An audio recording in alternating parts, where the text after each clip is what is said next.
St Paul's Pūtiki is both a church and a living piece of history. Built by locals in 1936 under the guidance of Sir Apirana Ngata, the carvings, tapestries and woven tukutuku panels tell part of the story of Whanganui, colonialism and New Zealand history. This church is a fusion of both Māori and Pākehā culture.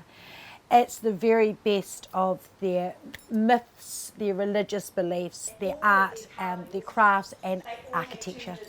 It's a room full of stories, but you're not seeing the stories what we're used to, so we don't see it written necessarily. All the stories are in the different types of carvings, the colours that are used and the patterns, particularly the tukutuku patterns.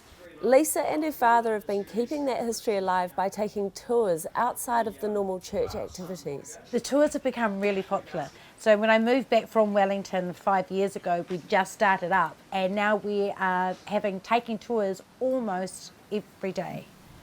Fully restored inside and out, the church and hall have been granted a Heritage New Zealand Category 1 Historic Places ranking. But for many, St Paul's Pūtiki is just their local church. When I was a kid and I'd come here, I'd be dragged along by Nana. Sit up, don't talk to anyone, stop biting your nails, don't pull faces, you know, that kind of stuff. And I'd sit there and I didn't notice. I just didn't notice. I didn't see how beautiful it actually really was. And it wasn't until I started working at Te Papa and they started me off in some training and we go into the big meeting house they've got out there on display on level 4. And I walked in and I had a look. It's called Te Hauki Tūranga and it was built in the 1842-ish. And I thought, oh my goodness, our church is as beautiful as this house. He said, what we have that house doesn't have is authenticity. That is a house that's become an object in a museum. This is a living church where people actually come to go to church. They come to celebrate. So it's used for the purpose that it was built, unlike that house that sits lonely there up on level 4 at Te Papa.